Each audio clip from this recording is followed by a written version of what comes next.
Imagine कर की तू एका फोर व्हीलरमधनं गावातल्या मेन चौकात आलाय आणि तू फोर व्हीलरमधनं बॅक सीटकडून उतरायला लागलाय.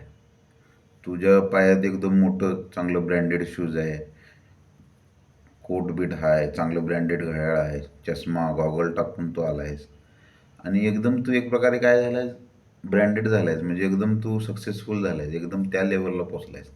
आणि त्यावेळेला तुला बघायला लागले की ज्यांनी तुझ्या स्ट्रगलिंगच्या पिरियडमध्ये तुझ्यावर विश्वास ठेवला नाही किंवा स्ट्रगलिंगच्या पिरियडमध्ये तुझ्यावर विश्वासघात केला, मित्रांनी असेल किंवा रिश्तेदारने असेल किंवा कोणी जरी असेल, कोणी पण गावातल्या माणसानं असेल, ज्यांनी ज्यांनी तुझ्यावर विश्वास ठेवला नाही, तुझा डिसरिस्पेक्ट केला, तुला इज्जत काढली लोकांमध्ये, तुझ्या ह्याच्यावर त्यांनी बाधा आणली कामात, चांगल्या चांगल्या कामात त्यांनी ज्यांनी बाधा आणली, तुझ्या आईवडिलांना नाही नाही ते बोलले किंवा तुला तुझ्या फ्युचरकडं न बघता सध्याची परिस्थिती बघून तुला कोणी मुली दिल्या नाही द्या, लग्नासाठी मुली दिल्या नाही द्या किंवा तुला जे ज्या मुली सोडून गेले त्या तुझ्या सध्याच्या त्यावेळेच्या परिस्थिती बघून की सध्या तुझ्याकडे काय नाही, माझं फ्युचर सेफ नाही म्हणून त्यावेळेला ज्या वेळेला मुली सोडून गेले त्या, अशा लोकांनी जर तुला ह्या अवस्थेत बघितले की बाबा तू फोर व्हीलरमधून उतरलाय, सूट बूट घालून एकदम सक्सेसफुल झालाय आणि त्या मुकामपर्यंत पोहोचलाय जिथं गावातलं काय कडच्या पाच पाच गावातलं कोणच माणूस पोचू शकत नाही, एवढ्या मोठ्या उंचीवर तू पोचलाय. त्यावेळेला त्यांचे चेहरे बघण्यासारखं होते का नाही? मग तुला ती गांडीत दम आहे का नाही तुझ्या की बाबा तेवढं तू करून दाखवू शकतोस का नाही? मग ती इमॅजिनेशन कर, ती व्हिज्युलायझेशन कर की बाबा आता तुला आत्तापर्यंत तुला ज्यांनी ज्यांनी तुला हे केलंय, म्हणजे एक प्रकारे दुःखाच्या घाईत सोडलंय किंवा विश्वास दाखवला नाही जेणेकरून तुझा कॉन्फिडन्स लो झाला की त्यांनी विश्वास न दाखवल्यामुळे तुझ्यातला कॉन्फिडन्स लो झाला की कारण की तुला स्वतःबद्दल संशय वाटायला लागलाय, खरंच मी एवढा खालच्या लेवलचा आहे का, माझं बॅकग्राऊंड चांगलं नाही, माझं गॉडफादर कोण नाही, घरचे मोठे माणसं नाहीत, घरी चांगली जमीन नाही म्हणून तुला जे सोडून गेले किंवा चांगल्या चांगल्या लोकांनी तुला चांगल्या चांगल्या एकदम वाईट परिस्थितीत तुझी साथ दिली नाही. मग त्या लोकांना धडा शिकवण्याची वेळ आहे का नाही? का तू इतका मोठा आध्यात्मिक गुरु आहेस की बाबा सगळ्यांना माफ करणार आहेस, सगळ्यांना विसरून जाणार आहे आणि त्यांच्या पुन्हा त्यांच्यासोबत मैत्री करणार आहे? मग त्याला काय अर्थ नाही.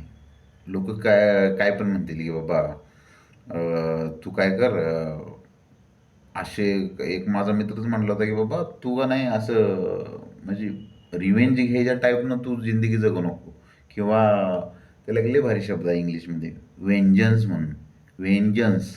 हां, तर रिव्हेंज ह्याच्यानं तू जिंदगी जगू नको असं माझा मित्र म्हणायचा. ते अजून पुढं काय म्हणला की तू जर समुद्र पोवायला चाललाय ना तर तू जर पाठीला दगड दगड बांधला तर तू कधी ना कधी बुडणारच आहे. म्हणजे हे जे रिव्हेंज घेऊन तू जी लोकांना दाखवून देणार आहेत ना पुढे जाऊन तू काय करणार आहेस, ही जी दाखवून देणार आहेत ही म्हणजे एक पाठीला दगड बांधले म्हणे किंवा त्यांना त्यांची अवकात दाखवून देणार आहे. तू त्या रागाच्या ह्याच्यात तू जर सध्या जिंदगी जगायला लागला आणि सध्या तुझ्या गोलसाठी फोकस करून ट्राय करायला लागला ना, म्हणजे ह्याचा अर्थ काय आहे, तू पाठीला दगड बांधलाय आणि तू पवायला लागला.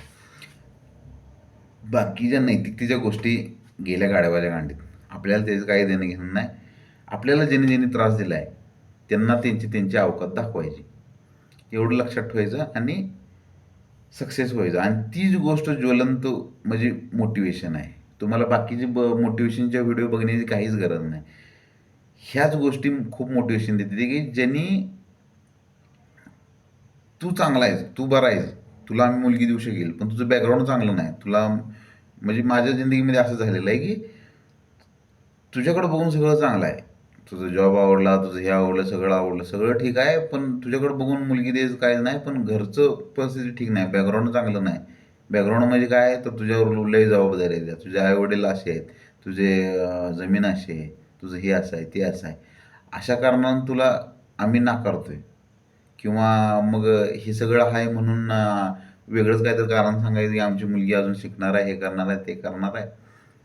म्हणजे अशा लोकांना त्या त्या वेळेला धडा शिकवणं गरजेचं आहे का नाही? तू जर मोठा झाला तर त्याला त्याची अवकात सांगून देणं गरजेचं आहे किंवा त्याला पश्चाताप झाला पाहिजे की बाबा त्याला जाणवलं तर पाहिजे की बाबा आपण त्यावेळेला विश्वास दाखवला नाही म्हणून अशी परिस्थिती आहे. जर त्यावेळेला विश्वास दाखवला असता तर वेगळी परिस्थिती असली असती. मग ही दुनियाची रीत आहे आणि तुम्ही काय नैतिकतेच्या गांडीत शिरू नका.